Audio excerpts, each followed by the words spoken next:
Hi hello ನಮಸ್ತೆ ಎಲ್ಲರಿಗೂ. Welcome to future leaders academy YouTube channel. ಈಗಾಗಲೇ ನಾವು 4 ವಿಡಿಯೋದನ್ನ ಅಪ್ಲೋಡ್ ಮಾಡಿದ್ದೀವಿ. ಅದರಲ್ಲಿ 2 ಸೈನ್ಸ್ ವಿಡಿಯೋಸ್, ಅದರಲ್ಲಿ ಆಮೇಲೆ ಒಂದು ಮ್ಯಾಥ್ಸ್, ಒಂದು ಜಿಕೆ ಅಂತ. ಓಕೆನಾ? ಸೊ ನೋಡಿ, ಆಲ್ರೆಡಿ ನಾನು ಒಂದು ಸೈನ್ಸ್ ಕ್ವಶನ್ಸ್ ಅನ್ನು ಡಿಸ್ಕಸ್ ಮಾಡಿದ್ದೀನಿ 2 ವಿಡಿಯೋದಲ್ಲಿ. ಅದರಲ್ಲಿ ನಾನು ಪ್ರೀವಿಯಸ್ ಇಯರ್ ಅಲ್ಲಿ ಕೇಳಿದಂತಹ ಕ್ವಶನ್ಸ್ ಅನ್ನ ಡಿಸ್ಕಸ್ ಮಾಡಿದ್ದೀನಿ.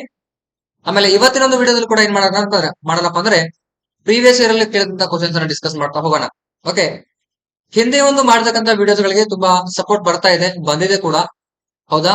ಇನ್ನೂ ಕೂಡ ನಮಗೆ ಒಂದ್ ಸ್ವಲ್ಪ ಸಪೋರ್ಟ್ ಬೇಕು ಅಂತ ಕೇಳ್ಕೊಳ್ತೀವಿ. ಓಕೆ, ಲೈಕ್ ಮಾಡ್ರಿ, ಶೇರ್ ಮಾಡ್ರಿ, ಅದೇ ರೀತಿ ಸಬ್ಸ್ಕ್ರೈಬ್ ಮಾಡೋದ್ರ ಮುಖಾಂತರ ಬೆಲ್ ಐಕನ್ ನ ಕ್ಲಿಕ್ ಮಾಡ್ರಿ. ಬೆಲ್ ಐಕನ್ ನ ಕ್ಲಿಕ್ ಮಾಡೋದ್ರಿಂದ ನಾವು ಮಾಡ್ತಕ್ಕಂತ ಹೊಸ ವಿಡಿಯೋಗಳ ಒಂದು ನೋಟಿಫಿಕೇಶನ್ ಕೂಡ ನಿಮಗೆ ಬಂದು ತಲುಪುತ್ತೆ. ಓಕೆ, ಸೊ ಅದೇ ರೀತಿ ನಿಮ್ ಫ್ರೆಂಡ್ಸ್ ಕೂಡ ಶೇರ್ ಮಾಡೋದ್ರಿಂದ ನಿಮ್ ಫ್ರೆಂಡ್ ಸರ್ಕಲ್ ಅಲ್ಲೂ ಕೂಡ ಏನೋ ನಾವು ಮಾಡ್ತಕ್ಕಂತ ವಿಡಿಯೋಗಳ ಬಗ್ಗೆ ಒಂದು ಅವೇರ್ನೆಸ್ ಕ್ರಿಯೇಟ್ ಆಗುತ್ತೆ. ಅವರು ಕೂಡ ಒಂದು ಯಾವ್ದೋ ರೀತಿ ಒಂದು ಕಾಂಪಿಟೇಟಿವ್ ಎಕ್ಸಾಮ್ಸ್ ಗೆ ಪ್ರಿಪೇರ್ ಮಾಡ್ತಾ ಇದ್ದಾರೆ. SSC ಆಗಿರ್ಬೋದು, RRB ಆಗಿರ್ಬೋದು, ಅದೇ ರೀತಿ ಆರ್ಮಿ ಆಗಿರ್ಬೋದು, ಆ ಎಲ್ಲ ಒಂದು ಎಕ್ಸಾಮ್ಸ್ ಗಳಿಗೆ ಅನುಕೂಲ ಆಗುವಂತ ಒಂದು ವಿಡಿಯೋಸ್ ಅನ್ನ ನಾವು ಮಾಡ್ತಾ ಇದೀವಿ. ಅದೇ ರೀತಿ ಅವರಿಗೂ ಕೂಡ ಸಪೋರ್ಟ್ ಸಿಕ್ಕಂಗೆ ಆಗುತ್ತದೆ. ಓಕೆ, ಅವರಿಗೂ ಕೂಡ ಒಳ್ಳೇದಾಗ್ತದೆ, ನಮಗೂ ಕೂಡ ಸಪೋರ್ಟ್ ಸಿಗ್ತದೆ. ಶೇರ್ ಮಾಡ್ರಿ, ಅದೇ ರೀತಿ ಲೈಕ್ ಕೊಡ್ತಾ ಸಬ್ಸ್ಕ್ರೈಬ್ ಮಾಡಿ ಬೆಲ್ ಐಕನ್ ಅನ್ನು ಕ್ಲಿಕ್ ಮಾಡ್ರಿ ಅಂತ ಹೇಳ್ತಾ ಇವತ್ತಿನ ಒಂದು ವಿಡಿಯೋನ ಸ್ಟಾರ್ಟ್ ಮಾಡೋಣ. ಸೊ ಮೊದಲನೇ ಕ್ವಶನ್ ನೋಡ್ತಾ ಹೋದ್ರೆ ಆಂಟಾಸಿಡ್ ಅಂತ ಕ್ವಶನ್ ಇದೆ. ಏನಪ್ಪಾ ಅಂದ್ರೆ ಆಂಟಾಸಿಡ್ ಅಂತ ಕ್ವಶನ್ ಇದೆ. Antacid substances used for the treatment of acidity in stomach is ಅಂತ. ಆಂಟಾಸಿಡ್ ಅಂತ ಏನಪ್ಪಾ ಅಂದ್ರೆ ಒಂದು ಅಸಿಡಿಟಿ ಕಾರಣ ಆಗ್ತದಲ್ಲ, ಈ ನಮ್ಮ ಹೊಟ್ಟೆ ಒಳಗಡೆ ಅಸಿಡಿಟಿ ಆಗ್ತದಲ್ಲ, ಅದರ ಒಂದು ಟ್ರೀಟ್ಮೆಂಟ್ ಗೆ, ಅದರ ಒಂದು ಹೋಗಲಾಡಿಸಲು ಬಳಸ್ತಕ್ಕಂತ ಒಂದು ಸಬ್ಸ್ಟೆನ್ಸ್ ಯಾವುದು ಅಥವಾ ಒಂದು ವಸ್ತು ಯಾವುದು ಅಂತ ಕ್ವಶನ್ ಕೇಳಿದಾನೆ. ನೋಡಿ, ನಾನು ಒಂದೇ ಇಂಟೆನ್ಷನ್ ಏನಪ್ಪಾ ಅಂದ್ರೆ ಇಂಗ್ಲಿಷ್ ನಲ್ಲಿ ನಾನು ಕ್ವಶನ್ ಆಗ್ತಾ ಇದ್ದೀನಿ, ಕನ್ನಡದಲ್ಲಿ ಎಕ್ಸ್ಪ್ಲೇನ್ ಮಾಡ್ತಾ ಇದ್ದೀನಿ. ಅದೇ ರೀತಿ ನಾನು ಟ್ರಾನ್ಸ್ಲೇಟ್ ಕೂಡ ಮಾಡಿ ಹೇಳ್ತಾ ಇದ್ದೀನಿ. ಒಂದೇ ಒಂದು ಇಂಟೆನ್ಷನ್ ಏನಪ್ಪಾ ಅಂತಂದ್ರೆ ಕ್ವಶನ್ ಅನ್ನ ಸಪೋಸ್ ಕೇಳುವಾಗ ಕನ್ನಡದಲ್ಲಿ ಕೇಳ್ತಾನೆ, ಆದ್ರೆ ಇದು ಏನು ಆಂಟಾಸಿಡ್ ಇದೆಯಲ್ಲ ಇದನ್ನ ಇಂಗ್ಲಿಷ್ ಇಂದ ಕನ್ನಡಗೆ ಸೇಮ್ ಟ್ರಾನ್ಸ್ಲೇಟ್ ಮಾಡಿ ಇಡ್ತಾನೆ. ಅದೇ ರೀತಿ ಕೆಲವೊಂದಿಷ್ಟು ಆಪ್ಷನ್ ಕೂಡ ಕಾಸ್ಟಿಕ್ ಸೋಡಾ ಅಂತ ಇಡ್ತಾನೆ, ಕಾಸ್ಟಿಕ್ ಪೊಟ್ಯಾಶ್ ಅಂತ ಇಡ್ತಾನೆ, ಲೋನಾರಾಸ್ ಕಾಸ್ಟಿಕ್ ಅಂತ ಇಡ್ತಾನೆ, ಮಿಲ್ಕ್ ಆಫ್ ಮ್ಯಾಗ್ನೆಷಿಯಾ ಅಂತ ಹಿಂಗೆ ಇಟ್ಬಿಡ್ತಾನೆ. ಅವಾಗ ನಿಮ್ಗೆ ಕನ್ಫ್ಯೂಸ್ ಆಗ್ತದೆ. ನಾನು ಎಕ್ಸ್ಪ್ಲೇನ್ ಮಾಡ್ತೀನಿ ನಾನು. ನೋಡಿ, ಇದು ಕಾಸ್ಟಿಕ್ ಸೋಡಾ ಮೊದಲನೇ ಆಪ್ಷನ್, ಮಿಲ್ಕ್ ಆಫ್ ಮ್ಯಾಗ್ನೆಷಿಯಾ ಏನಪ್ಪಾ ಅಂದ್ರೆ ಸಿ ಆಪ್ಷನ್ ಇದೆ, ಬಿ ಆಪ್ಷನ್ ಕಾಸ್ಟಿಕ್ ಪೊಟ್ಯಾಶ್ ಇದೆ, ಆಮೇಲೆ ಡಿ ಲೋನಾರ್ ಕಾಸ್ಟಿಕ್ ಅಂತ ಇದೆ. ಸೊ ಆನ್ಸರ್ ನೋಡ್ತಾ ಹೋದ್ರೆ ಆನ್ಸರ್ ಏನಪ್ಪಾ ಅಂದ್ರೆ ಮಿಲ್ಕ್ ಆಫ್ ಮ್ಯಾಗ್ನೆಷಿಯಾ ಆಗಿರ್ತದ. ಈ ಮಿಲ್ಕ್ ಆಫ್ ಮ್ಯಾಗ್ನೆಷಿಯಾನ ನಾವು ಆಸಿಡಿಟಿ ಟ್ರೀಟ್ಮೆಂಟ್ ಗೆ ಯೂಸ್ ಮಾಡ್ತೀವಿ. ಏನಪ್ಪಾ ಅಂದ್ರೆ ಹೊಟ್ಟೆ ಒಳಗಡೆ ಆಸಿಡಿಟಿ ಟ್ರೀಟ್ಮೆಂಟ್ ಗೆ ಯಾವ್ದು ಯೂಸ್ ಮಾಡ್ತೀವಿ? ಮಿಲ್ಕ್ ಆಫ್ ಮ್ಯಾಗ್ನೆಷಿಯಾನ ಯೂಸ್ ಮಾಡ್ತೀವಿ.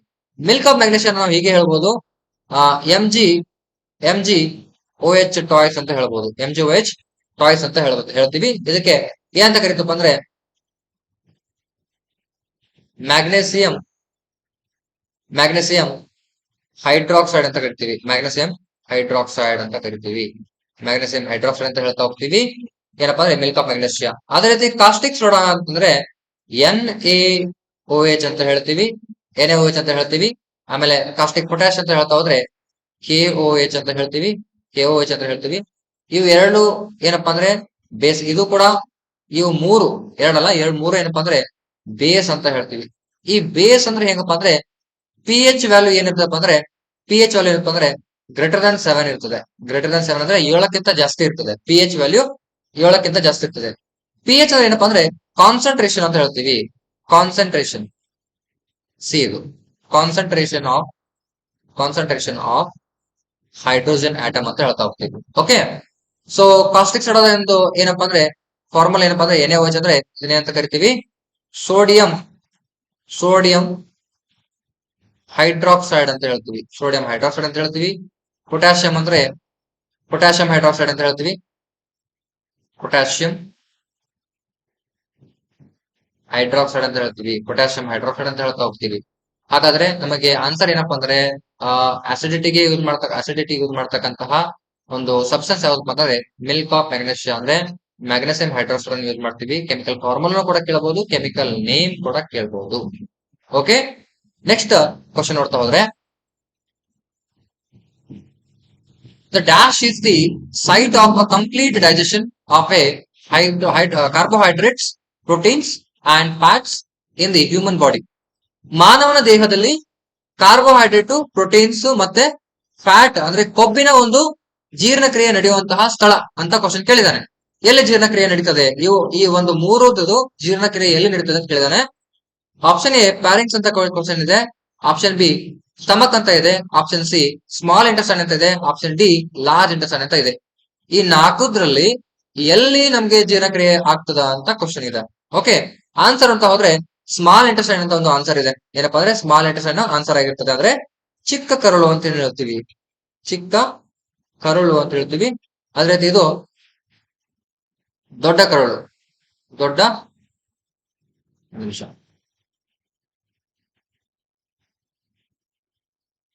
ದೊಡ್ಡ ಕರುಳು, ದೊಡ್ಡ ಕರುಳು ಅಂತ ಹೇಳ್ತೀವಿ. ಓಕೆನಾ, ದೊಡ್ಡ ಕರುಳು. ನೆಕ್ಸ್ಟ್ ಚಿಕ್ಕ ಕರುಳು ಮತ್ತೆ ದೊಡ್ಡ ಕರುಳು. ಹಾಗಾದ್ರೆ ಈ ಚಿಕ್ಕ ಕರುಳಿನಲ್ಲಿ ಏನಪ್ಪಾ ಅಂದ್ರೆ ಇದೊಂದು ಚಿಕ್ಕ ಕರುಳಿಂದ ಒಂದು ಪೀಸ್ ಅಂತ ತಿಳ್ಕೊಡ್ರಿ, ಸಣ್ಣ ಕರುಳಿನ ಒಂದು ಪೀಸ್. ಅದರಲ್ಲಿ ಏನಪ್ಪಾ ಅಂದ್ರೆ ಈ ಬೆರಳಿನ ಆಕಾರದ ಒಂದು ರಚನೆಗಳು ಕಂಡು ಬರ್ತಾವ. ಬೆರಳಿನ ಆಕಾರ ರಚನೆಗಳು ಏನ್ ಕಂಡು ಬರ್ತಾವಲ್ಲ, ಇವಾಗ ನಾವ್ ಏನಂತ ಕರಿತೀವಿ ಅಂದ್ರೆ ವಿಲ್ಲಯ್ ಅಂತ ಕರಿತೀವಿ. ವಿಲ್ಲಯ್ ಅಂತ ಕರಿತೀವಿ, ಡಬಲ್ ಎಲ್ ಇದೆ. ಏನಪ್ಪಾ ಅಂದ್ರೆ ವಿಲ್ಲಯ್ ಅಂತ ಕರಿತೀವಿ. ವಿಲ್ಲಯಗಳನ್ನ ನಾನು ಸೆಪರೇಟ್ ಆಗಿ ತೋರಿಸ್ತೀನಿ ನೋಡಿ. ಈ ರೀತಿ ಇರ್ತಾವ, ಈ ರೀತಿ ವಿಲ್ಲಯಗಳು ಇರ್ತಾವ. ಅದ್ರ ಮೇಲೆ ಬ್ರಷ್ ತರ ಇರ್ತದ, ಅದ್ರ ಮೇಲೆ ಬ್ರಷ್ ಇರುತ್ತೆ, ಸಿಂಬಾಲ್ ಇರ್ತದ.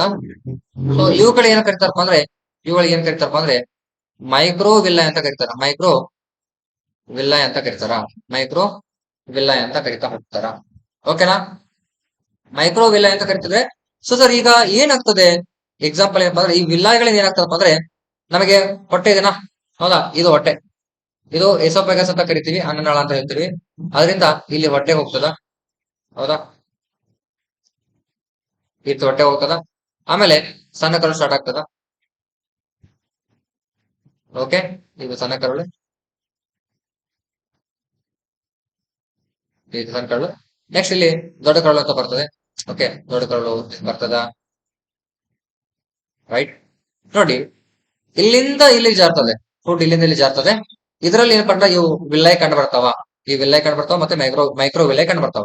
ಇಲ್ಲಿ ಎಚ್ ಸಿ ಎಲ್ ಕಂಡು ಬರ್ತದ, ಎಚ್ ಸಿ ಎಲ್ ಕಂಡು ಬರ್ತದ. ಎಚ್ ಸಿ ಎಲ್ ಏನಪ್ಪಾ ಅಂದ್ರೆ hydrochloric acid, hydrochloric acid, hydrochloric acid. ಇದೇನ್ ಮಾಡ್ತದಪ್ಪ ಅಂದ್ರೆ ಫುಡ್ ಅಲ್ಲಿ ಇರ್ತಕ್ಕಂಥದ್ದು, ಅಂದ್ರೆ ಆಹಾರದಲ್ಲಿ ಇರ್ತಕ್ಕಂಥ ಬ್ಯಾಕ್ಟೀರಿಯಾ ಏನಪ್ಪಾ, ಬ್ಯಾಕ್ಟೀರಿಯಾನ ಕೊಲ್ತದ, ಬ್ಯಾಕ್ಟೀರಿಯಾಗಳನ್ನ ಸಾಯಿಸ್ತದ. ಏನ್ ಮಾಡ್ತದ, ಕಿಲ್.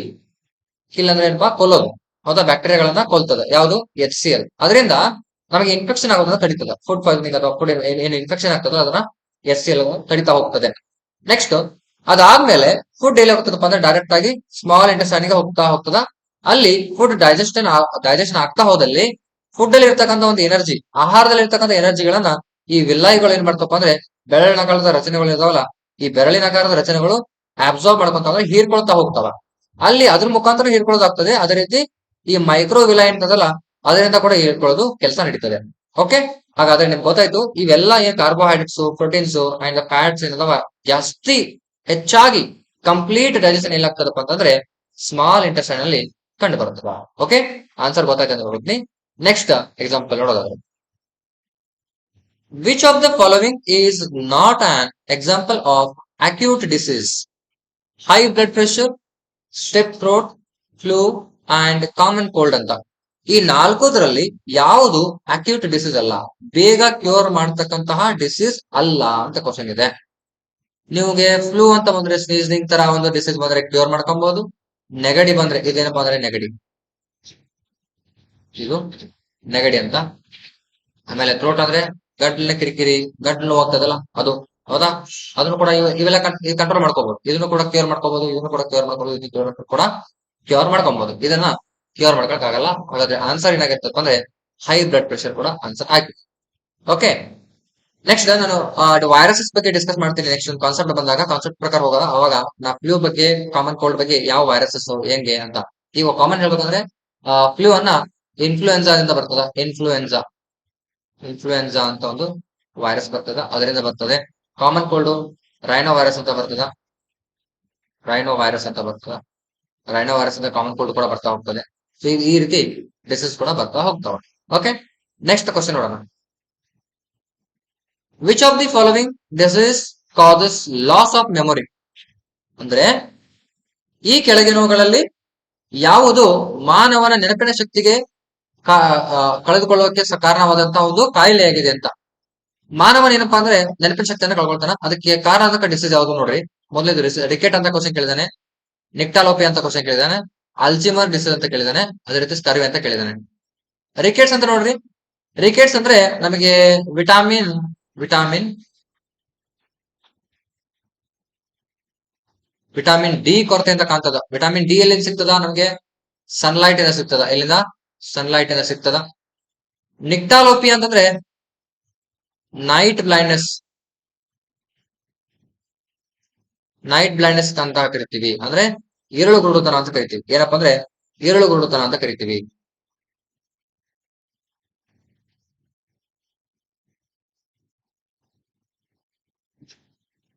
ಈರುಳು ಗುರುಡುತನ ಅಂತ ಕರಿತೀವಿ. ಅಂದ್ರೆ ರಾತ್ರಿ ಹೊತ್ತು ಏನಪ್ಪಾ ಅಂದ್ರೆ ಕಣ್ಣು ಕಾಣಲ್ಲ. ಓಕೆ, ನೆಕ್ಸ್ಟ್ ಇದು ಯಾವ್ದ್ರಿಂದ ಕಂಡು ಬರ್ತದಪ್ಪ ಅಂದ್ರೆ ವಿಟಾಮಿನ್ ವಿಟಾಮಿನ್ ವಿಟಾಮಿನ್ ಎ ಕೊರತೆಯಿಂದ ಎ ಕೊರತೆಯಿಂದ ವಿಟಾಮಿನ್ ಎ ಕೊರತೆಯಿಂದ ಕಂಡು ಬರ್ತದ. ಸ್ಕರ್ವಿ ಎದರಿಂದ ಕಂಡು ಬರ್ತಪ್ಪ ಅಂದ್ರೆ ವಿಟಾಮಿನ್ ವಿಟಾಮಿನ್ ಸಿ ಇಂದ ಕಂಡು ಬರ್ತದ. ಹಾಗಾದ್ರೆ ಈ ಅಲ್ಜಿಮರ್ ಏನಪ್ಪಾ ಅಂದ್ರೆ ಡಿಸೀಸ್ ಆಗಿರ್ತದ. ಡಿಸೀಸ್ ಯಾವ್ದಪ್ಪ ಅಂದ್ರೆ ಅಲ್ಜಿಮರ್ ಆಗಿರ್ತದ.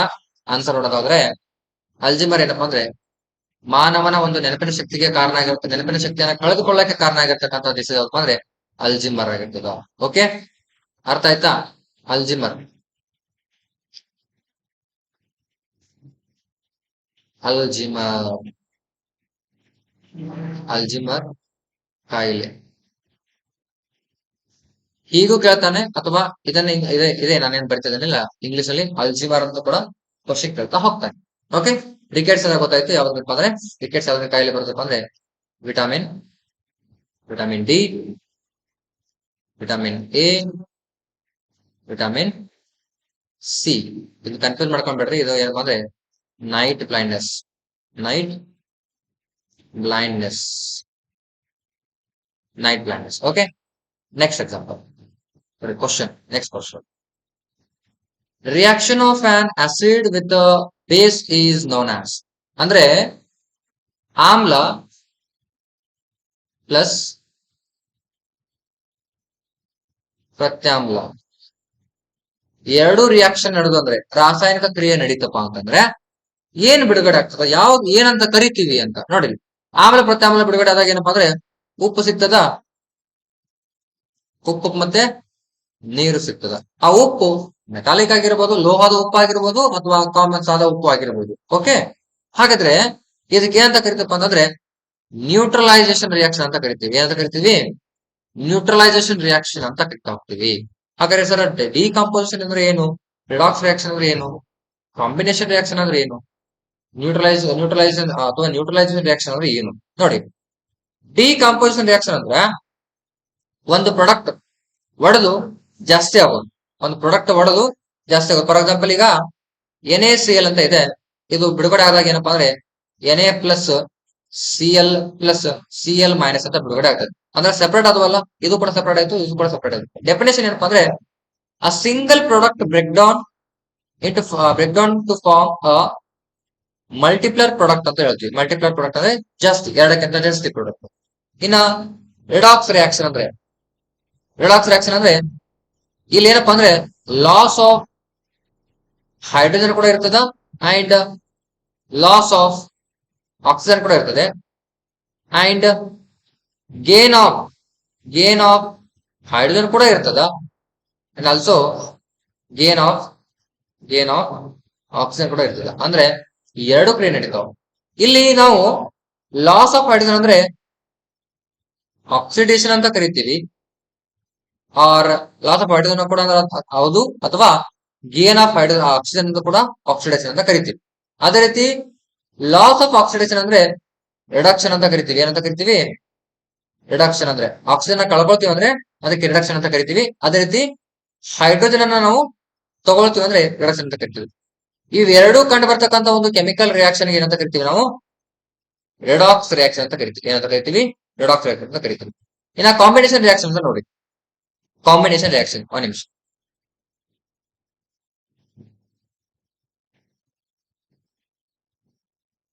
ಕಾಂಬಿನೇಷನ್ ರಿಯಾಕ್ಷನ್, ಈಗ ಕಾಂಬಿನೇಷನ್ ಅಂದ್ರೆ ಇವಾಗ ಸೋಡಿಯಂ is reacted with ಆ ಏನಪ್ಪಾ ಅಂದ್ರೆ ವಾಟರ್ H2O.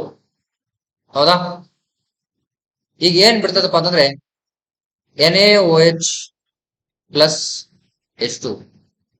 ಒಂದು ಪ್ರಾಡಕ್ಟ್ ಕೂಡಿ ಎರಡು ಕೂಡಿ ಒಂದನ್ನ ಕೊಡೋದು. ಅಂದ್ರೆ ನಮಗೇನ್ ಸಿಕ್ತಿಲ್ಲಿ ಕಾಸ್ಟಿಕ್ ಸೋಡಾ ಸಿಕ್ತಾ?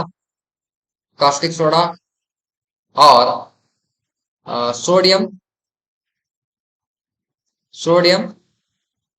ಹೈಡ್ರಾಕ್ಸೈಡ್ ಅಂತ ಸಿಗ್ತದೆ. ಸೋಡಿಯಂ ಹೈಡ್ರಾಕ್ಸೈಡ್ ಸಿಗ್ತದೆ. ಓಕೆನಾ?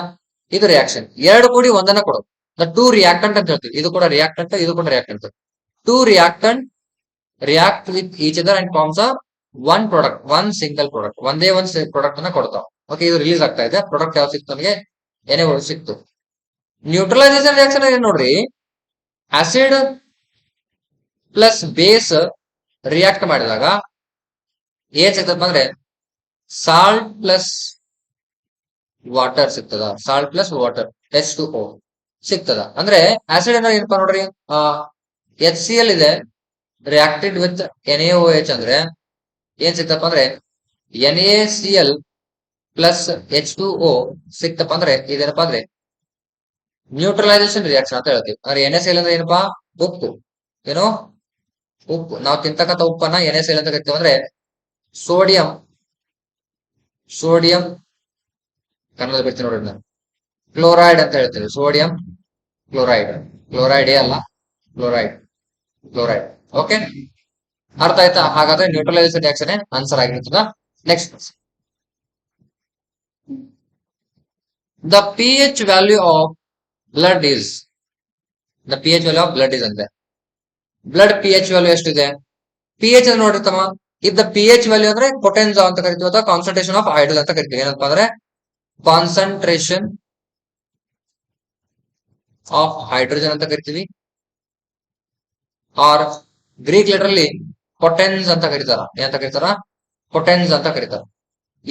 ಪೊಟೆನ್ಸ್ ಅಥವಾ pH ವ್ಯಾಲ್ಯೂ ಏನಾದ್ರು ಏಳಿದ್ರೆ ಅದಕ್ಕೆ ಅಂತ ಕರೀತಾರ ನ್ಯೂಟ್ರಲ್ ಅಂತ ಕರೀತಾರ. ಏನಪ್ಪಾ ಅಂದ್ರೆ ನ್ಯೂಟ್ರಲ್ ಅಂತ ಕರೀತಾರ. ಓಕೆ, ತಟಸ್ಥ ಅಂತ ಕರೀತಾರೆ. ತಟಸ್ಥ ಅಥವಾ ರಿಯಾಕ್ಷನ್ ಆಗ ನೋಡಿದ್ವಲ್ಲ, ತಟಸ್ಥೀಕರಣ ಅಂತ ಕರಿತೀವಿ. ಅದಕ್ಕೆ 7ಕ್ಕಿಂತ ಕಡಿಮೆ ಇದ್ರೆ ಅದಕ್ಕೆ ಏನಪ್ಪಾ ಅಂದ್ರೆ ಆಸಿಡ್ ಅಂತ ಕರಿತೀವಿ. ಏನಂತ ಕರಿತೀವಿ?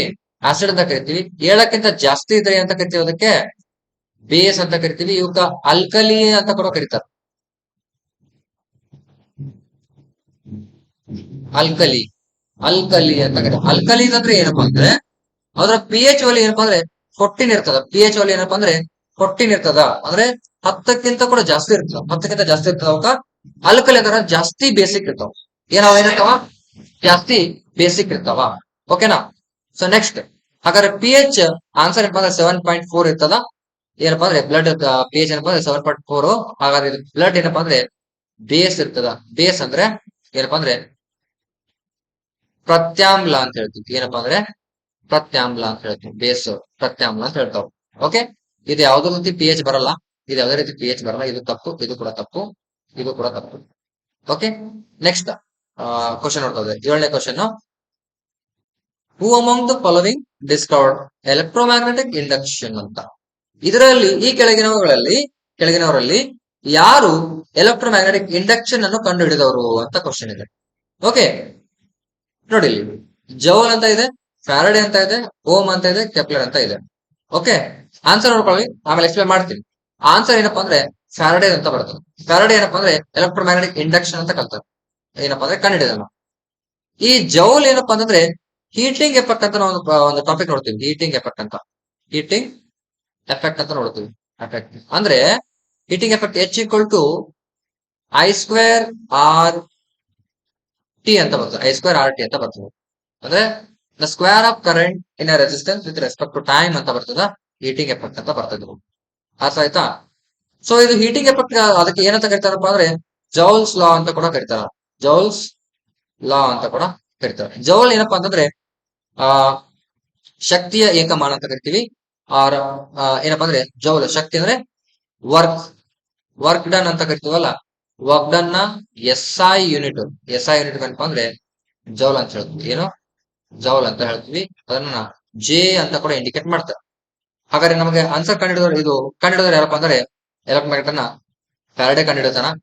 ಇನ್ನ ಓಮ್ ಅಂತ ನೋಡಿದ್ರೆ ಏನಪ್ಪಾ ಅಂದ್ರೆ ರೆಸಿಸ್ಟೆನ್ಸ್ ಅಂತ ಬರ್ತಾವ. ಏನಪ್ಪಾ ಅಂದ್ರೆ ರೆಜಿಸ್ಟರ್ಸ್ ಅಂತ ಬರ್ತಾವ. ಆದ್ರೆ ಎಸ್ ಐ ಏನಪ್ಪಾ ಅಂದ್ರೆ ರೆಸಿಸ್ಟೆನ್ಸ್ ಎಸ್ ಐ ಏನಪ್ಪಾ ಅಂದ್ರೆ ಓಮ್ ಅಂತ ಓಮ್ ಅಂತ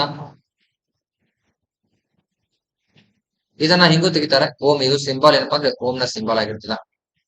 ಓಕೆ, ಕೆಪ್ಲರ್ ಏನಪ್ಪಾ ಅಂದ್ರೆ 2006 BC ಆಗೋ ಏನ್ ಮಾಡ್ತಾನೆ, ಟೆಲಿಸ್ಕೋಪ್ ಅನ್ನ ಕಂಡಿಡ್ತಾನೆ. ಏನಪ್ಪಾ ಅಂದ್ರೆ ಟೆಲಿಸ್ಕೋಪ್ ಅನ್ನ ಕಂಡಿಡ್ತಾನ.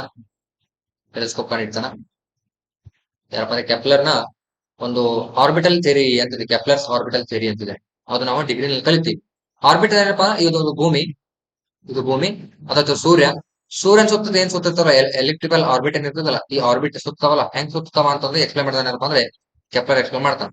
ಓಕೆ, ಓಮ್ಸ್ ನೋಡ್ರಿ, ಓಮ್ಸ್ ಲಾ ಅಂತ ಒಂದು ಇದೆ. ಓಮ್ಸ್ ಲಾ ಇಲ್ಲಿ ನಾವು 10th ಅಲ್ಲಿ ಕಾಣ್ತೀವಿ. ಓಮ್ಸ್ ಲಾ ಏನ್ ಹೇಳ್ತದಪ್ಪ ಅಂದ್ರೆ V equal to I R ಅಂತ ಇದೆ. V equal to I R ಅಂದ್ರೆ ಪೊಟೆನ್ಶಿಯಲ್ ಡಿಫರೆನ್ಸ್. ವಿ ಅಂದ್ರೆ ಏನಪ್ಪಾ, ಪೊಟೆನ್ಶಿಯಲ್ ಡಿಫರೆನ್ಸ್ ಅಥವಾ ವೋಲ್ಟ್ ಅಂತ ಕರಿತೀವಿ. Is equal to product of current in resistor ಅಂತ, ಅದು ಡೈರೆಕ್ಟ್ಲಿ ಪ್ರೊಪೋರ್ಷನಲ್ ಕರೆಂಟ್ ಅಂತ ಕರಿತೀವಿ. Okay, V equal to I R ಅಂತ ಕ್ವಶನ್ ಬರ್ತದೆ. ಹಾಗಾದ್ರೆ ಓಮ್ ಏನಪ್ಪಾ ಅಂದ್ರೆ S I unit of resistance ಅಂತ ಹೇಳ್ತೀವಿ. S I unit of resistance, okay, ಅರ್ಥ ಆಯ್ತಾ ಅನ್ಕೋತೀನಿ. ನೆಕ್ಸ್ಟ್ 8th ಕ್ವಶನ್ ನೋಡ್ತಾ the lungs R the part of which system ಅಂತ ಇದೆ. ಲಂಗ್ಸ್ ಯಾವ್ದ್ರ ಒಂದು ಭಾಗ ಆಗಿದೆ ಅಂದ್ರೆ ನಮ್ಮ ಉಸಿರಾಟ ಕ್ರಿಯೆಯ ಭಾಗನ, ಅಥವಾ ಜೀರ್ಣಕ್ರಿಯೆಯ ಒಂದು ಭಾಗನ, ಹೌದಾ, ಅಥವಾ ನರ ವ್ಯವಸ್ಥೆಯ ಒಂದು ಭಾಗನ ಅಂತ ಕ್ವಶನ್ ಇದೆ. ಮತ್ತೊಂದು ಆಪ್ಷನ್ ಇದೆ ನೋಡಲಿ, system of nervous system, system of respiratory system, system of digestive system and none of the above.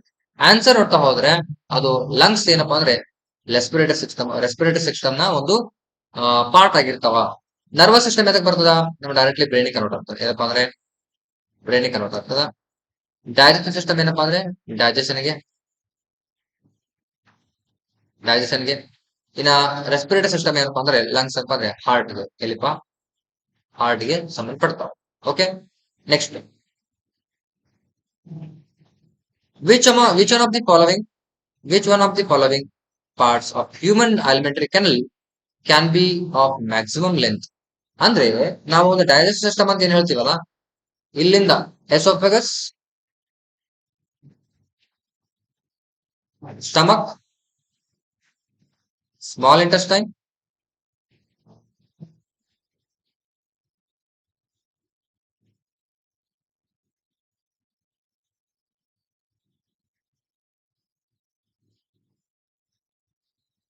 Large intestine. Okay, ಆಮೇಲೆ ಇಲ್ಲಿ ಹೊರಗೆ ಬಂದ ಕೂಡ್ಲೆ ಏನಪ್ಪಾ ಅಂದ್ರೆ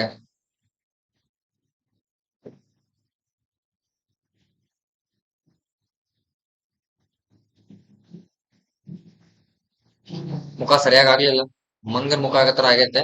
ಓಕೆ, ಬಾಯಿ. ಓಕೆನಾ, ಇಲ್ಲಿಂದ ನಮ್ಮ ಊಟ ಒಳಗೆ ಹೋಗ್ತದೆ, ಹೌದಾ. ಇಲ್ಲಿಂದ ಹಿಡ್ಕೊಂಡು ಎಸೋಫೆಗಸ್ ಅಂತ ಕರಿತೀವಿ, ಸ್ಟಮಕ್ ಅಂತ ಕರಿತೀವಿ, ಸ್ಮಾಲ್ ಇಂಟೆಸ್ಟೈನ್, ಆಮೇಲೆ ಲಾರ್ಜ್ ಇಂಟೆಸ್ಟೈನ್. ಇದು ಏನಿದೆಯಲ್ಲ, ಇದಕ್ಕೆ ನಾವ್ ಏನಂತ ಕರಿತೀವಿ ಅಂದ್ರೆ ಅಲಿಮೆಂಟರಿ ಕೆನಾಲ್ ಅಂತ ಕರಿತಾ ಹೋಗ್ತೀವಿ.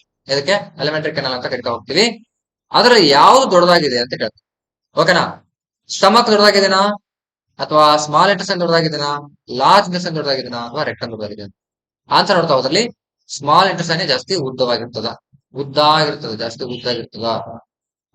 ಮ್ಯಾಕ್ಸಿಮಮ್ ಲೆಂತ್ ಅಂದ್ರೆ ಎಷ್ಟು ಉದ್ದ ಅಂತ. ಲೆಂತ್ ಅಂದ್ರೆ ಏನಪ್ಪಾ ಅಂದ್ರೆ ಉದ್ದ ಅಂತ. ಹಾಗಾದ್ರೆ ನಮ್ಮ ಒಂದು ಚಿಕ್ಕ ಕರಳು, ಸ್ಮಾಲ್ ಇಂಟೆಸ್ಟೈನ್ ಅಂದ್ರೆ ಚಿಕ್ಕ ಕರಳು ಏನಪ್ಪಾ ಅಂದ್ರೆ ಜಾಸ್ತಿ ಉದ್ದವಾಗಿದೆ. Okay, next, earthquake produces which kind of sound before the main shock wave begins. ನೋಡಿ, ಇದೊಂದು ಭೂಮಿ ಕೆಳಗಡೆ ಏನಪ್ಪಾ ಅಂದ್ರೆ ಪ್ಲೇಟ್ಸ್ ಇರ್ತಾವ, ಅರ್ತ್ ಪ್ಲೇಟ್ಸ್ ಇರ್ತಾವ, ಈ ಕಡೆ ಇರ್ತಾವ. ಇವು ಡಿಕ್ಕಿ ಹೊಡೆದಾಗ ಏನಪ್ಪಾ ಅಂದ್ರೆ ಅರ್ಥಕ್ವೇಕ್ ಸಂಭವಿಸಿದ, ಅಂದ್ರೆ ಭೂಮಿ ಅದರ್ತದ ಅಥವಾ ನಡುಗ್ತದ ಅಂತ.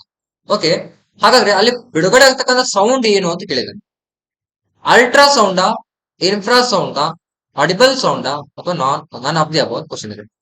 ಅಲ್ಟ್ರಾ ಸೌಂಡ್ ಅಂದ್ರೆ ನೋಡ್ರಿ, ಇದರ ಫ್ರೀಕ್ವೆನ್ಸಿ ಏನಪ್ಪಾ ಅಂದ್ರೆ ಫ್ರೀಕ್ವೆನ್ಸಿ ಅಂತ ಹೇಳ್ತೀವಿ. ಫ್ರೀಕ್ವೆನ್ಸಿ ಅಂದ್ರೆ the number of times object vibrates in 1 second, or vibrations in 1 second, or oscillations in 1 second ಅದನ್ನ ಫ್ರೀಕ್ವೆನ್ಸಿ ಅಂತ ಹೇಳ್ತೀವಿ. ಆದ್ರೆ SI ಯೂನಿಟ್ ಏನಪ್ಪಾ ಅಂದ್ರೆ ಹರ್ಡ್ಜ್ ಅಂತ ಹೇಳ್ತೀವಿ. ರುಡಾಲ್ಫ್ ಹರ್ಡ್ಜ್ ಏನಪ್ಪಾ ಅಂದ್ರೆ ಕಂಡುಹಿಡಿದಿದ್ದಾನ, ಸೊ ಹರ್ಡ್ಜ್ ಅಂತ ಹೇಳ್ತೀವಿ. ಅಲ್ಟ್ರಾಸೌಂಡ್ ಫ್ರೀಕ್ವೆನ್ಸಿ ಎಷ್ಟಿರ್ತೈತಪ್ಪ ಅಂತಂದ್ರೆ ಮೋರ್ ದ್ಯಾನ್ 20,000 ಹರ್ಟ್ಸ್ ಇರ್ತದೆ. ಓಕೆ, ಇನ್ಫ್ರಾಸೌಂಡ್ ಏನಪ್ಪಾ ಅಂದ್ರೆ less than 20 hertz. Audible sound ಏನಪ್ಪಾ ಅಂತಂದ್ರೆ ಫ್ರೀಕ್ವೆನ್ಸಿ ಬಿಟ್ವೀನ್ 20 ಹರ್ಟ್ಸ್ ಟು 20,000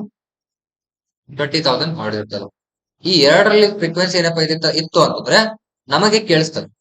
ಇಲ್ಲಿ ಬರೀತೀನಿ ನೋಡ್ರಿ ಇದನ್ನ. ಈ ಫ್ರೀಕ್ವೆನ್ಸಿ ಮೇಲೆ ಕನ್ಸಲ್ ಅಂತ ಕೊಡ್ತೀನಿ.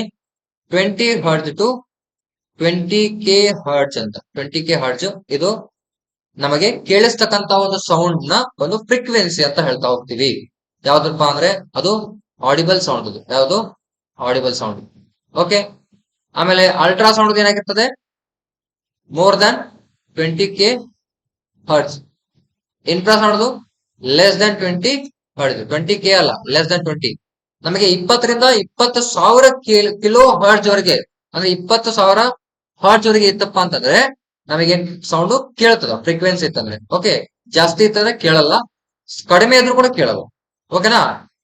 ಅವಾಗ ಬಿಡುಗಡೆ ಏನಪ್ಪಾ ಅಂದ್ರೆ ಅರ್ಥ್ವಿಕ್ ಉಂಟಾದಾಗ ಅದು ಇನ್ನು ಶಾಕ್ ಹೊಡೆಯಕ್ಕಿಂತ ಮುಂಚೆ ಸೌಂಡ್ ಯಾವ್ದು ಬರ್ತಪ್ಪ ಅಂದ್ರೆ ಇನ್ಫ್ರಾ ಸೌಂಡ್ ಬರ್ತದೆ ಅಂತ ಒಂದು ಆನ್ಸರ್ ಆಗಿರ್ತದೆ. ನೋಡಿ ಆನ್ಸರ್ ಇಲ್ಲಿದೆ. Okay, next question. The non metals used in the vulcanisation of rubber is. Rubber ಅನ್ನ ಸ್ಟ್ರಾಂಗ್ ಮಾಡೋದು, ಏನ್ ಮಾಡೋದು ಸ್ಟ್ರಾಂಗ್ ಮಾಡೋದು ಮತ್ತೆ ಹೆಚ್ಚು ಹಿಗ್ಗುವ ರೀತಿ ಮಾಡೋದು. ಜಾಸ್ತಿ ಹಿಗ್ಗುವ ರೀತಿ ಮಾಡೋದು. ಅದಕ್ಕ ಯಾವ್ದನ್ನ ಯೂಸ್ ಮಾಡ್ತಾರ ಅಂತ ಕ್ವಶನ್ ಕೇಳಿದ್ವಿ.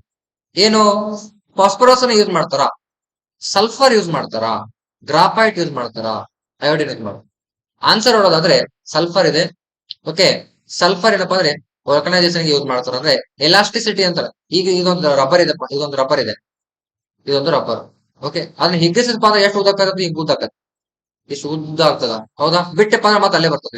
ರಿಗೇನ್ ಇಸ್ ಓನ್ ಶೇಪ್. ಅದಕ್ಕೆ ಎಲಾಸ್ಟಿಸಿಟಿ ಅಂತ ಕರೀತಾರ, ಇಂಗ್ಲಿಷ್ ಅಲ್ಲಿ ಎಲಾಸ್ಟಿಸಿಟಿ ಅಂತ ಕರೀತಾರ. ಹಿಗ್ಗುವಿಕೆ ಮತ್ತು ಕುಗ್ಗುವಿಕೆ. ಈ ಫಾಸ್ಫರಸ್ ಅಂತೂ ಇಲ್ಲ. ಇದು ಫಾಸ್ಫರಸ್ ಏನಪ್ಪಾ ಅಂದ್ರೆ ಆಕ್ಸಿಜನ್ ಜೊತೆಗೆ ರಿಯಾಕ್ಟ್ ಆದಾಗ ಫಾಸ್ಫರೋಜೆನ್ಸ್ ಏನಪ್ಪಾ ಅಂದ್ರೆ ಬಿಡುಗಡೆ ಮಾಡ್ತಾರೆ. ಫಾಸ್ಫರೋಜೆನ್ಸ್ ಅಂದ್ರೆ ಇದ್ರ ಜೊತೆ ಬೆರೆತಪ್ಪ ಅಂದ್ರೆ ಬೆಂಕಿ ಹತ್ಕೊಂತದ. ಏನಪ್ಪಾ ಅಂದ್ರೆ ಬೆಂಕಿ ಹತ್ಕೊಂತದ. ಅದಕ್ಕ ಈ ಫಾಸ್ಫರಸ್ ಅನ್ನ ಏನ್ ಇರ್ತಾರಪ್ಪ ಅಂದ್ರೆ ಕೆರೋಸಿನ್ ಆಯಿಲ್ ಇಡ್ತಾರ. ಏನೋ ಕೆರೋಸಿನ್ ಆಯಿಲ್ ದಾಗ ಇಡ್ತಾರ. Phosphorus and sodium and phosphorus. Okay, ಹೌದಾ. ಈ ವೈಟ್ ಫಾಸ್ಫರಸ್ ನಮ್ಮ ಏನಪ್ಪಾ ಅಂದ್ರೆ ನಮ್ಮ ಎಲುವಿನೊಳಗೆ ಕಂಡು ಬರ್ತದೆ. ನಮ್ಮ ಬೋನ್ಸ್ ಒಳಗಡೆ ವೈಟ್ ಫಾಸ್ಫರಸ್ ಕಂಡು ಬರ್ತದೆ. ಯಾವಪ್ಪ ಅಂದ್ರೆ ವೈಟ್ ಫಾಸ್ಫರಸ್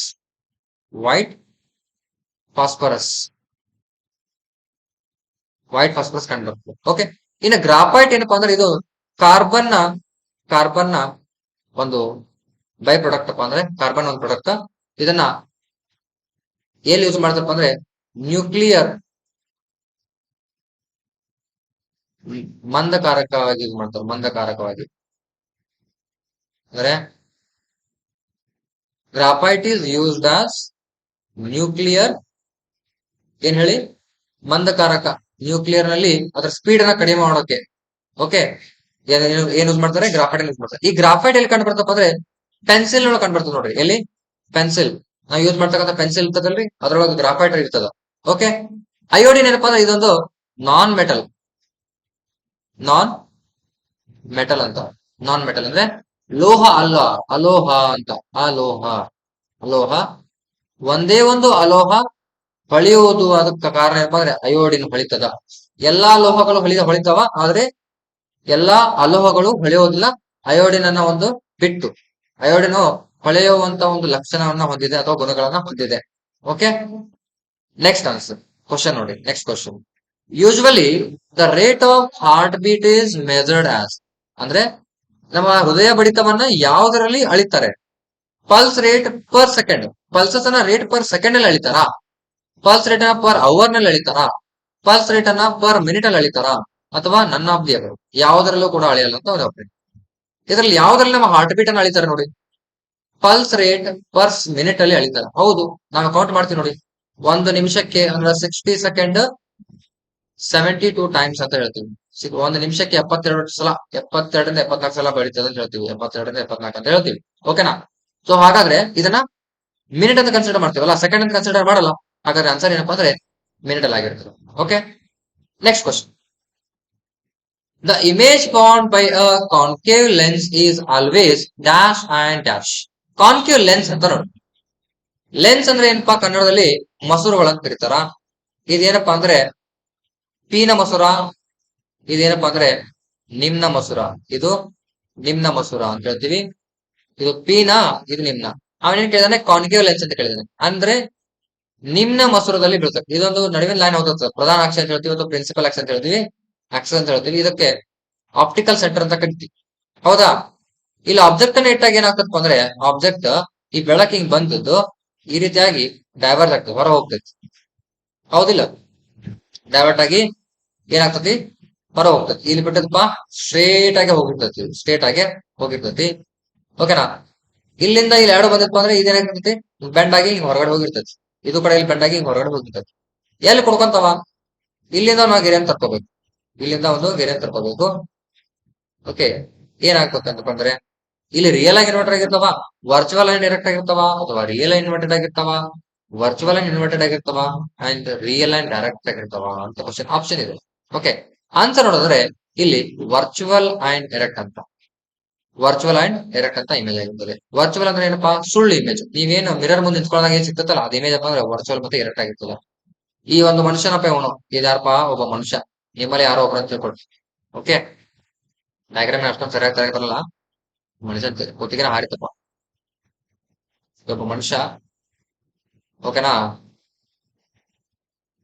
ಇವನೇನಪ್ಪ ಈ ಕೈ ಐತಿ ಹಾಯ್ ಅಂತಂದ್ರೆ ಅಲ್ಲಿ ಮಿರರ್ ಒಳಗ ಇದು ಹೆಲೋ ಅಂತ ಹೇಳ್ತೈತಿ.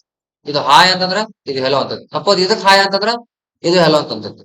ಅದಕ್ಕ ಡೈರೆಕ್ಟ್ ಇಮೇಜ್ ಗಳು ಫಾರ್ಮ್ ಆಗ್ತಾವ, ಅಥವಾ ಏನಂತ ಕರಿತೀವಿ ಅಂದ್ರೆ ಇನ್ವರ್ಟೆಡ್ ಇಮೇಜ್, ವರ್ಚುವಲ್ ಇನ್ವರ್ಟೆಡ್ ಅಂತ ಕರಿತೀವಿ.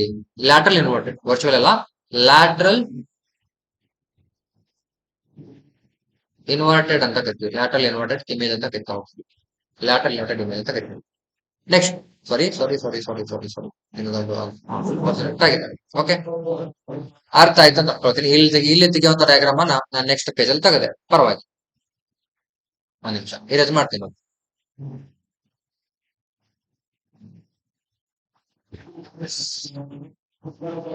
ಓಕೆ, ನೆಕ್ಸ್ಟ್ ಕ್ವಶನ್ ಏನಪ್ಪ ಅಂದ್ರೆ major part of fat digestion is done with the help of ಅಂದ್ರೆ ಅತಿ ಹೆಚ್ಚು ಕೊಬ್ಬಿನ ಒಂದು ಜೀರ್ಣಕ್ರಿಯೆ ಯಾವುದರಿಂದ ಆಗ್ತದೆ, ಯಾವುದರ ಸಹಾಯದಿಂದ ಕೊಬ್ಬಿನ ಒಂದು ಜೀರ್ಣ ಆಗ್ತದೆ ಅಂತ ಕ್ವಶನ್ ಕೇಳಿದ್ದಾರೆ. ಮೊದಲನೇ ಆಪ್ಷನ್ ಬೈಲ್ ಜ್ಯೂಸ್ ಇದೆ, ಹೈಡ್ರೋಕ್ಲೋರಿಕ್ ಆಸಿಡ್ ಇದೆ, ಗ್ಯಾಸ್ಟ್ರಿಕ್ ಜ್ಯೂಸ್ ಇದೆ, ಪೆಪ್ಸಿನ್ ಅಂತ ಇದೆ.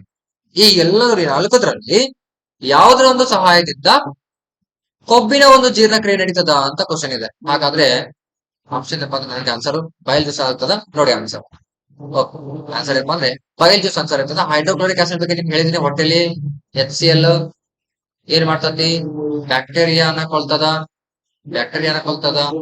ಗ್ಯಾಸ್ಟ್ರಿಕ್ ಜ್ಯೂಸ್ ಅಲ್ಲಿ ಬಿಡುಗಡೆ ಆಗ್ತದಪ್ಪ ಅಂದ್ರೆ ಹೊಟ್ಟೆಯಲ್ಲಿ ಬಿಡುಗಡೆ ಆಗ್ತದ. ಗ್ಯಾಸ್ಟ್ರಿಕ್ ಗ್ಲ್ಯಾಂಡ್ಸ್ ಅಂತ ಬರ್ತಾವ. ಯಾವ್ದಪ್ಪ ಅಂದ್ರೆ ಗ್ಯಾಸ್ಟ್ರಿಕ್ ಗ್ಲ್ಯಾಂಡ್ಸ್ ಅಂತ, ಅಂದ್ರೆ ಗ್ಯಾಸ್ಟ್ರಿಕ್ ಗ್ರಂಥಿಗಳು ಅಂತ ಬರ್ತಾವ. ಹೌದಾ? ಇದು ಪೆಪ್ಸಿನ್ ಅಲ್ಲೇ ಬಿಡೋಣ. Okay, next the unit off frequency is ಅಂದ್ರೆ SI ಯೂನಿಟ್ ಅಂತ. ಯೂನಿಟ್ ಆಫ್ ಫ್ರೀಕ್ವೆನ್ಸಿ ಆಲ್ರೆಡಿ ಹೇಳಿದೀನಿ ನಾನು. ಫ್ರೀಕ್ವೆನ್ಸಿ ಆಲ್ರೆಡಿ ಒಂದು ಕ್ವಶನ್ ಅಲ್ಲಿ ಆಗಿದೆ, ಈಗ ಡಿಸ್ಕಸ್ ಮಾಡಿದೀನಿ. ಏನಪ್ಪಾ ಅಂದ್ರೆ ಹರ್ಟ್ಜ್ ಆಗಿರ್ಬೋದು ಆನ್ಸರ್ ಹೋಗ್ಲಿ. ಹರ್ಟ್ಜ್ ಏನಪ್ಪಾ ಅಂದ್ರೆ SI ಆಫ್ ಫ್ರೀಕ್ವೆನ್ಸಿ. ಹೆನ್ರಿ ಏನಪ್ಪಾ ಅಂತಂದ್ರೆ ಇಂಡಕ್ಷನ್,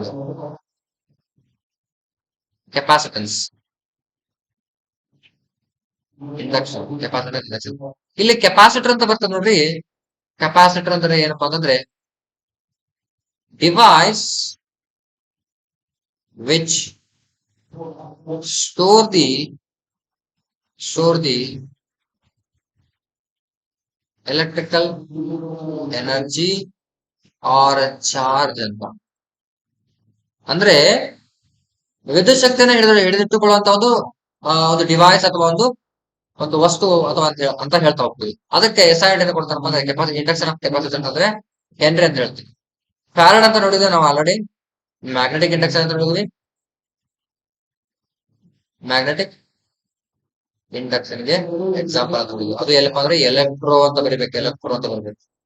ಸೆಕೆಂಡ್ ಯಾವ್ದು ಎಸ್ ಏನಪ್ಪ ಅಂದ್ರೆ ಟೈಮ್ ನ ಟೈಮ್ ಎಸ್ ಏನಪ್ಪ ಅಂದ್ರೆ ಸೆಕೆಂಡ್ ನೋಡ್ರಿ. ಟೈಮ್ ಎಸ್ ಏನಪ್ಪ ಅಂದ್ರೆ ಸೆಕೆಂಡ್ ಬರ್ತದ. ಫ್ರೀಕ್ವೆನ್ಸಿ ಎಸ್ ಏನಪ್ಪ ಅಂದ್ರೆ ಹರ್ಟ್ಜ್ ಬರ್ತದ. ಆಮೇಲೆ ಇಂಡಕ್ಷನ್ ಎಸ್ ಏನಪ್ಪ ಅಂದ್ರೆ ಹೆನ್ರಿ ಅಂತ ಬರ್ತದ. ನೆಕ್ಸ್ಟ್ ಎಲೆಕ್ಟ್ರೋಮ್ಯಾಗ್ನೆಟಿಕ್ ಇಂಡಕ್ಷನ್ ಏನಪ್ಪ ಅಂದ್ರೆ ಫ್ಯಾರಡ್ ಅಂತ ಬರ್ತದ. ನೆಕ್ಸ್ಟ್ ರೆಸಿಸ್ಟೆನ್ಸ್ ಏನಪ್ಪಾ ಅಂದ್ರೆ ಓಮ್ ಅಂತ ಬರ್ತದ. ಆಮೇಲೆ ದಿ ಪೊಟೆನ್ಶಿಯಲ್ ಡಿಫರೆನ್ಸ್ ಏನಪ್ಪಾ ಅಂದ್ರೆ ವೋಲ್ಟ್ ಅಂತ ಬರ್ತದ. ಪವರ್ ಏನಪ್ಪಾ ಅಂದ್ರೆ ವ್ಯಾಟ್ ಅಂತ ಬರ್ತದ. ಇದು PD ಅಂತ ಬರ್ತದ. ಪೊಟೆನ್ಶಿಯಲ್ ಡಿಫರೆನ್ಸ್ ಪವರ್ ವ್ಯಾಟ್ ಅಂತ ಬರ್ತದ. ಅದೇ ರೀತಿ ಲೆಂತ್ ಏನಪ್ಪಾ ಅಂದ್ರೆ ಮೀಟರ್ ಅಂತ ಬರ್ತದ. ಸ್ಪೀಡ್ ಮೀಟರ್ ಪರ್ ಸೆಕೆಂಡ್ ಅಂತ ಬರ್ತದ. ವೆಲಾಸಿಟಿದು ಕೂಡ ಮೀಟರ್ ಪರ್ ಸೆಕೆಂಡ್ ಅಂತ ಬರ್ತದ.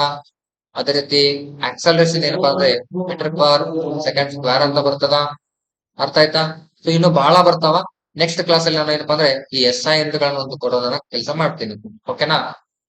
ಅಥವಾ ಹೀಗೆ ತಗೊಂಡ್ಬಿಡ್ರಿ, ಕ್ಲಿಯರ್ ಮಾಡ್ತೀನಿ. ಒಂದ್ ನಿಮಿಷ ಇಷ್ಟು ಬರ್ಕೊಂಡಿದ್ರೆ ಪಾಸ್ ಮಾಡಿ ಬರ್ಕೊಂಡ್ರಿ ಇದನ್ನ. ಆಮೇಲೆ ನೆಕ್ಸ್ಟ್ ತಗೊಳ್ರಿ.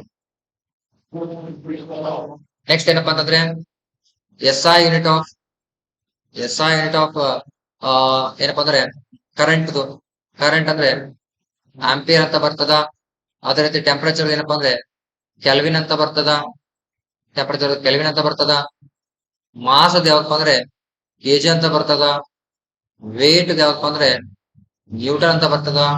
ಫೋರ್ಸ್ ಯಾವ್ದಪ್ಪ ಅಂದ್ರೆ ಅದು ಕೂಡ ನ್ಯೂಟನ್ ಅಂತ ಬರ್ತದ. ಪ್ರೆಷರ್ ಯಾವ್ದು ಕೂಡ ಅಂದ್ರೆ ಪಾಸ್ಕಲ್ ಅಂತ ಬರ್ತದ. ಏನಪ್ಪಾ ಅಂದ್ರೆ ಪಾಸ್ಕಲ್ ಅಂತ ಬರ್ತದ ಪ್ರೆಷರ್. ಆಮೇಲೆ ಸೌಂಡ್ ಯಾವ್ದಪ್ಪ ಅಂದ್ರೆ ಡೆಸಿಬಲ್ ಅಂತ ಬರ್ತದ. ಡೆಸಿಬಲ್ ಅಂದ್ರೆ ಹೆಂಗ್ ಬರ್ತಾರಪ್ಪ ಅಂದ್ರೆ DB ಅಂತ ಬರ್ತಾರ. ಏನಪ್ಪಾ ಅಂದ್ರೆ ಸ್ಮಾಲ್ ಡಿ ಬಿ ಅಂತ ಬರ್ತಾರ. Small DB capital B DB ಅಂತ ಬರ್ತಾರ. ಓಕೆನಾ? ಅದೇ ರೀತಿ ರೆಸಿಸ್ಟಿವಿಟಿ ಅಂತ ಬರ್ತದೆ. ಯಾವುದು ರೆಸಿಸ್ಟಿವಿಟಿ ಯಾವಪ್ಪ ಅಂತಂದ್ರೆ ಓಮ್ ಮೀಟರ್ ಅಂತ ಬರಿತೀವಿ. ನೆಕ್ಸ್ಟ್ ಏನಪ್ಪಾ ಅಂದ್ರೆ ಮೊಮೆಂಟಮ್ ಅಂತ ಬರ್ತತಿ. ಮೊಮೆಂಟಮ್ P=mv ಅಂತ ಫಾರ್ಮುಲಾ ಐತದ. ಇದರ SI ಏನಪ್ಪಾ ಅಂದ್ರೆ ಕೆಜಿ ಮೀಟರ್ ಪರ್ ಸೆಕೆಂಡ್ ಅಂತ ಬರ್ತದೆ. ಕೆಜಿ ಮೀಟರ್ ಪರ್ ಸೆಕೆಂಡ್ ಅಂತ ಬರ್ತೈತಿ. ಓಕೆ, ಸೊ ಇವತ್ತಿನ ಒಂದು ಕ್ಲಾಸ್ ನಿಮಗೆ ಲೈಕ್ ಆಗಿದೆ ಅಂತ ಅನ್ಕೊಳ್ತೀನಿ. So thanks for watching the video. ಓಕೆನಾ? ಲೈಕ್ ಮಾಡ್ರಿ, ಶೇರ್ ಮಾಡ್ರಿ, ಅದೇ ರೀತಿ ಸಬ್ಸ್ಕ್ರೈಬ್ ಮಾಡಿ ಬೆಲ್ ಐಕಾನ್ ಅನ್ನು ಕ್ಲಿಕ್ ಮಾಡ್ರಿ. ಇದೇ ರೀತಿ ಎಕ್ಸ್ಪ್ಲೇನ್ಡ್ ವಿಡಿಯೋಗಳಿಗೆ ಸಪೋರ್ಟ್ ಕೊಡ್ತಾ ಹೋಗ್ರಿ. ಇನ್ನೂ ಬರ್ತಕ್ಕಂತ ಒಂದು ವಿಡಿಯೋದಲ್ಲಿ ಮುಂದೆ ಕೂಡ ಬರ್ತಕ್ಕಂಥ ವಿಡಿಯೋಗಳಲ್ಲಿ ನಾವು ಜಾಸ್ತಿಯಾಗಿ ಎಕ್ಸ್ಪ್ಲೇನ್ ಮಾಡಕ್ಕೆ ಟ್ರೈ ಮಾಡ್ತೀವಿ. ಓಕೆನಾ? ಜಾಸ್ತಿ ಒಂದು ನಾಲೆಜ್ ಅನ್ನು ಶೇರ್ ಮಾಡಕ್ಕೆ ಟ್ರೈ ಮಾಡ್ತೀವಿ. ಅದರಿಂದ ನೀವು ಕಲಿತಿರಂತ ಒಂದು ಭಾವನೆ. ಓಕೆನಾ? ಓಕೆ, ಸೊ ಮುಂದಿನ ಒಂದು ವಿಡಿಯೋದಲ್ಲಿ ಸಿಗೋಣ. Thanks for watching guys. Thank you so much.